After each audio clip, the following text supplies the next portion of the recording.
The climate is changing. Extreme weather is disrupting livelihoods and food supplies around the world. This is observed. This is documented. This is the scientific community's consensus. The climate is changing. Carbon emissions are driving that change. Emissions come from burning fossil fuels. So if we want to slow or even reverse the change, we must lower our fossil fuel use. By charging a fee on fossil fuels and returning that revenue to households as a dividend, we can do just that, starting a chain of positive effects. Fossil fuels become less desirable. Cleaner sources of energy become more competitive. The dividend creates millions of jobs. Carbon emissions go down, reduced air pollution saves tens of thousands of lives, and climate change is brought under control. We can make this happen, but enacting a carbon fee and dividend isn't in our hands, it's in theirs. How do we sway them? What can we do?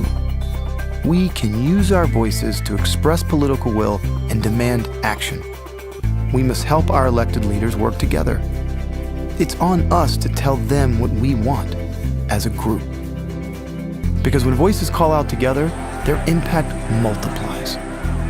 Government can respond to the will of the people, provided we tell the government what we want. And what we want is a livable world. This is what Citizens Climate Lobby works for: to empower citizens to connect with and influence their members of Congress, to spread the idea that each one of us can address climate change. Bring your voice to citizensclimatelobby.org.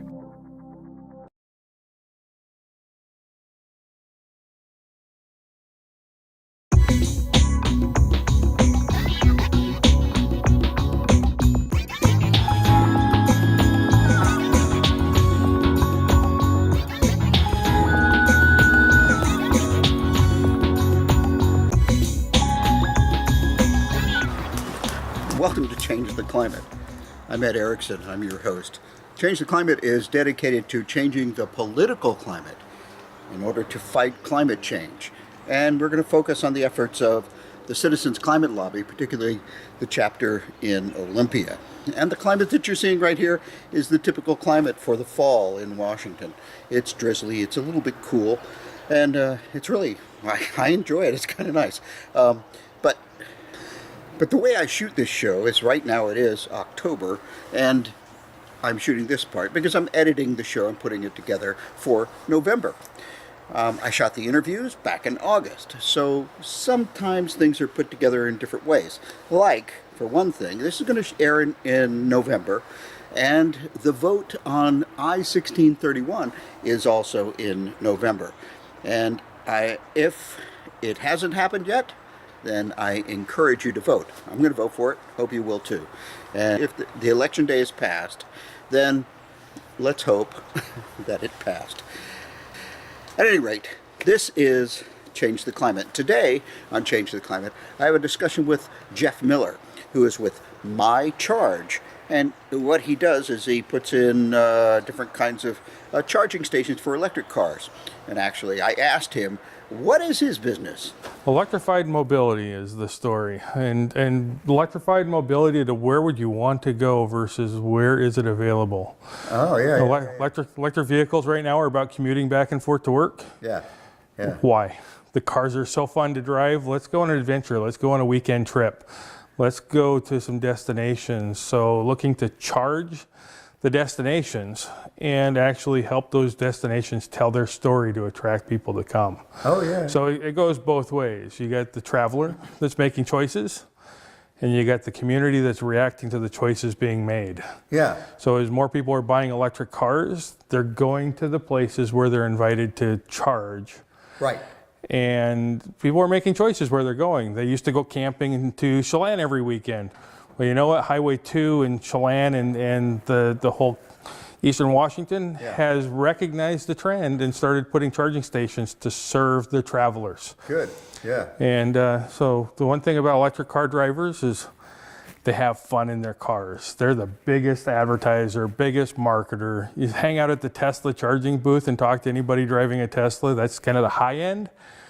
they love their cars. I'd love to be in a Tesla myself. But, They love their cars, but here's the thing. If Elon Musk, in all of his infinite wisdom, did not put an infrastructure of charging stations out there, very likely their pickup of vehicles wouldn't be as high as it is right now. Yeah. Because they take a special rated charge. Sure. So now we have Volts, Bolts, Leafs. We have other cars coming online too. Yeah. You got the high-end ones with BMWs and Volvos and those, yeah. So looking at, so electric cars are different than gasoline. Gasoline, we know you go to the station, within 10 minutes you can get yourself a soda pop, filled up, pay the attendant and be back on the road. That's not an electric car. Right. Now, electric cars, you have two different charging rates. Actually three, but two that are important. One is the level 2, that's 240 volts. It's like plugging in your dryer. Right. Okay, and then you have the other one, the level 3, which is the DC fast charger, which I kind of liken it to putting a kiln on the corner. Imagine how much power goes into a kiln. It's more than an oven. Yeah. It's the 3-phase power. Yeah. So and DC going to DC. DC going to DC. Yeah. So the charge rate is different. The level 2, you could be there from 2 hours to 4 hours to get your charge to keep going. The DC fast charger, you're there for 20 to 30 minutes. 20 minutes is kind of the optimum. 30 minutes, you're dwelling and goofing around. But how do we make use of somebody's time when they're traveling? Yeah. And more importantly, how do we express that value of this time? Imagine a new client that has two things on their hand. They have time and they have resources left. They didn't spend $60 to fill their gas tank. Yeah. So now they have an hour to 2 hours that they want to hang out, and they've got a few bucks in their pocket, and normally the decision is in and out, keep going. But now you can actually invite them. My goal is a business community could put a charging station in their district, in their community. So Main Street, Chamber of Commerce, Rotary, Elks Club, who's your organization that kind of does things for your community. And now we take that host and we turn them into the entity that actually helps manage the charging solution, so that they're inviting guests and saying, come to our town, hear about our history, our heritage. And kind of this is where it all starts for me, is heritage. Transportation has a story, and it goes from the Native Americans to the pioneers to the early adventurers. We're kind of doing that with electric vehicles. You had the early adventurers, the pioneers, the adventurers. The next people have higher standards. So we get to this story of place, and we're going to use these charging stations as a concierge to say, thanks for coming. Here's our history. Here's the amenities. Here's our natural resources.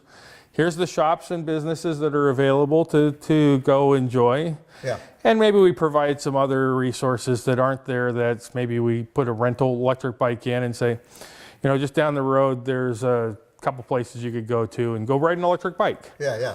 Electric mobility is really the game, and that is, how do we recharge these electric vehicles, this mobility choices, and give people the opportunity to participate in them. Yeah. So where I'm at right now is creating a network of charging stations that are semi-autonomous to the utility, so we don't have to plug in. We're not reliant to all the permitting and all the other things that go on. Because for a host site to put a charging station in, typically it's identify the site, go to the utility, go to the city, go to the electric, and get all these different permits and all these things to merge, and then put a charging station in. We're talking about 4 months to 6 months for the whole process to happen. Oh. Well, with one of the companies I'm working with, Envision, they're out of Southern California, they're building an autonomous charging station. So it's solar canopy, battery storage that drops into a parking stall. So I can go to a host community and sign them up tomorrow, and within 2 weeks have a charging station dropped off into their location, help them tell their story, help them attract new client bases to plug their cars in, bring a renewable portfolio to the charging, because that's the other argument of electric cars is that power clean? Yeah. Where'd that power come from? Is Right. it coal? Is it water? Is it what? Yeah. So we're bringing in this energy resource, and we're going to help market it in a way that a consumer plugging into this system is making a choice of, am I plugging into the grid? Am I plugging into this green technology?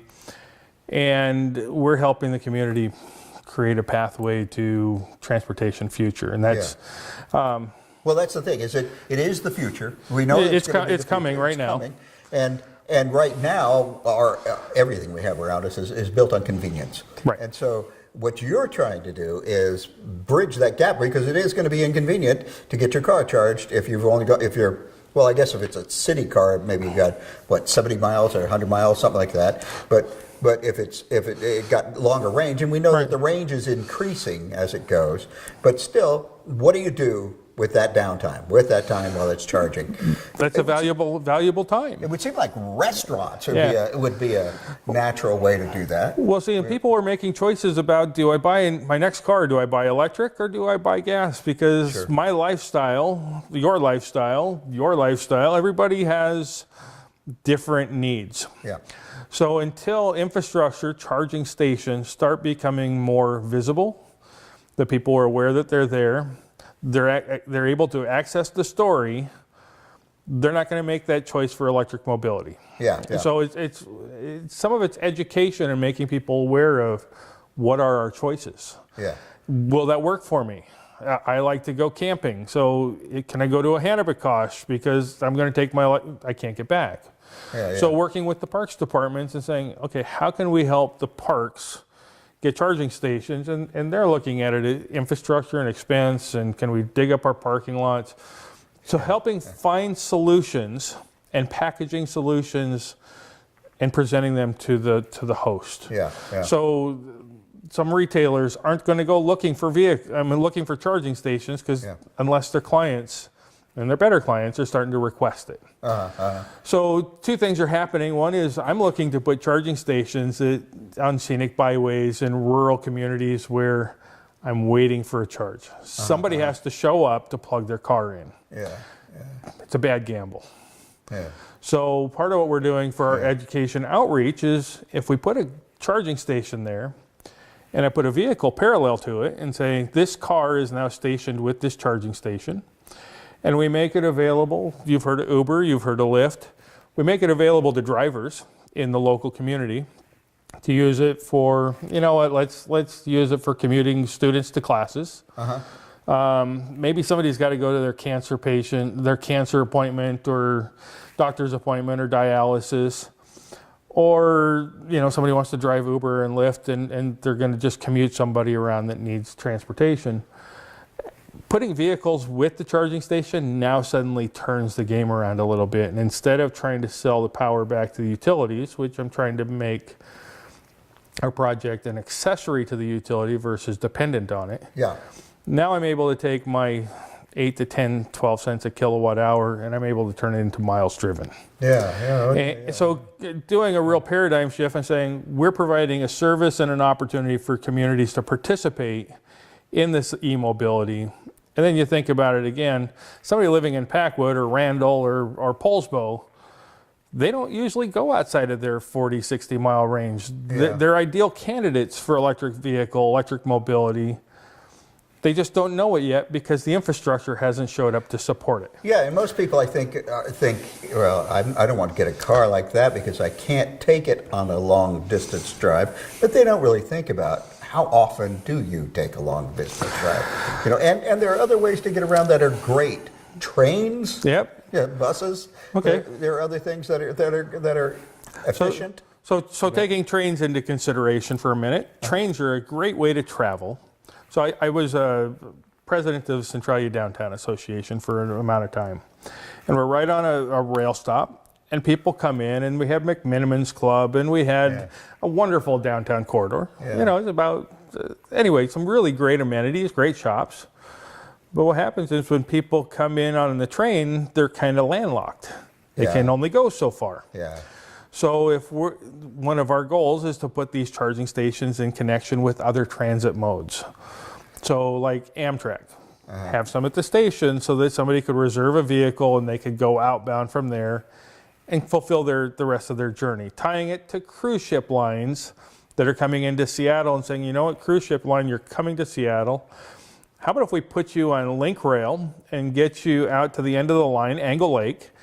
There, a car will be reserved for you and you can take it on your adventure. And on the dashboard of the car, we've got this great little screen of different places you can go. Yeah.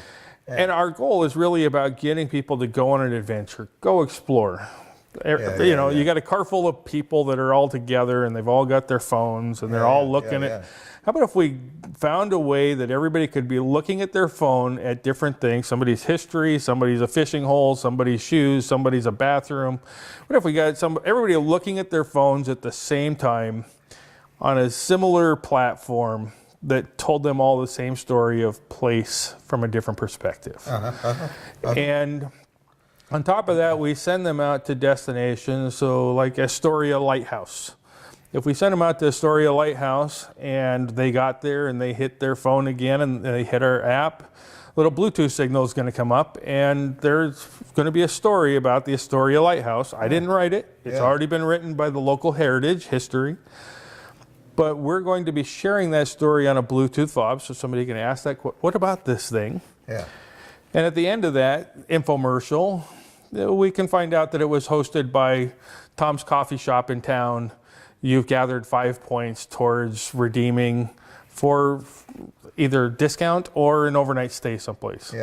Because in tourism, they know that if you can, there's been studies that if you can get folks to stop at 4 to 5 different locations and go explore for a bit, there's a better chance of them spending the night. Sure. And this is really about getting people to go explore, go spend the night, go do that adventure like we used to do back the road trip days. I used to put 600 miles a week on my car, just a weekend, just road tripping. When gasoline was 97 cents a gallon. And then it went to $1.27, $1.50, and I stopped doing all that. I'd like to get back to that again. And there's a lot of families, I mean, we all probably grew up with the road trip. Let's bring that road trip back and do it in electric vehicles. They're fun, they're adventurous, they're sporty, they're zippy. The other thing about the back road byways versus the interstates, you're going 70 miles an hour straight. And when you've got think about your cordless drill. If you just pulled the trigger and held it on nonstop, it'll die pretty quick. So now electric vehicles have some cool features to them about regenerative braking, just acceleration, decelerating. It causes energy. Putting brakes on causes energy to get it stored back up. So you think about a road trip in 2 ways. I-5, you're getting there. I'm on my way. I need a DC fast charger because I'm going 200 miles and I don't want to stop until I get there because we got time. The back road trip, the scenic byway, just think about it. Every time you take the foot off the gas to go around a bend, hit the brake a little bit, you're actually range extending your trip in a couple different ways. You're going a little bit slower. You're not going 70. You're taking your foot off the brake, regenerating a little bit of electricity. You're putting your foot on the brake to stop once in a while, which some people don't, but so it's a range extension of a way. And the technology that the Prius or the other hybrids have had for a while, because they're dealing with batteries, and so they can do this. Are you finding more interest in fleet groups that are? So the state is doing a lot with fleets right now, and one of the couple different issues with fleets is, again, where is that fleet going? So if you have charging at the fleet headquarters, but you don't have charging at the destination and it's beyond your range, the choice is to take a different vehicle generally. So infrastructure is kind of that breaking point a little bit. The state is doing a lot with fleets. School districts are starting to pick up electric cars, but again, it's still the infrastructure gaps are some of the hindrances. There's some new organizations that are helping do car shares. Car shares and ride shares are becoming a big thing. Multifamily homes, apartment complexes are becoming a new potential. And like Metro and Twin Transit, they're starting to look at electric vehicles, but there's still a gap. Yeah. Yeah. Once we get into the hydrogen fuel cells and some of the other stuff that's down the road, which is coming. Yeah. Yeah. California's got a network of hydrogen fuel cells. The hydrogen is an electric car. It's an electric car. It's a fuel cell converts that. Yeah, powers that. Yeah, now you can take hydrogen, you can burn it in an internal combustion engine, but that's not really the fuel cell technology of the future. Yeah. I know that Elon Musk, one of the things he said in his wisdom was that they made the wrong choice in going to passenger cars first, that trucks were the first things that they should have been building were electric trucks. Yeah. And trucks are so popular. Well, looking at the entire climate solution issue that we're in right now, you look at how much energy is consumed in transportation, your home, and then your office. Transportation sector is the largest wedge. You look at delivery vehicles, that's the biggest polluter. And in order to start hitting some of the goals of 2020, 2021, the Paris Accord, all those type of things, we're going to have to find a new energy density transition. And fleet trucks really haven't been there yet because battery packs have not really evolved. They are evolving now. I'm working with 2 companies that are actually providing full retrofit kits. The engine transmission comes out. You put in the electric motor, battery packs, and the frame rails, and it's just about balancing the weight. You can't jump over the weight of the vehicle. Oh, yeah. So it's balancing the weight and turning it into a hybrid. But it really looks at the thing that really has to be considered a lot is what is the service life of the vehicle? How many hours does it drive? How many miles does it drive? Where does it linger? And how long does it linger at those points? So overnight charge, okay, what's our rate of overnight charge? If it's going to be doing deliveries all day long, what's its distance? Is there going to be charging at the interims while it's unloading to help? So some of it's just logistics and illustrating how this mobility will work, because it's still new. But you think about it, we're back in the kerosene and gasoline days. The horse and buggy was really a big thing. We had livery stables everywhere. Electric vehicles started. Electric vehicles were kind of the first. They were there, And what happened is the infrastructure to support the electric vehicles didn't make it out to the ranch. Right. So then we got into World War I. We got into the discovery of gasoline, and it was a very easily packaged energy source that could be delivered any place. And after a while, the livery stables were the ones delivering gasoline before gas stations became available.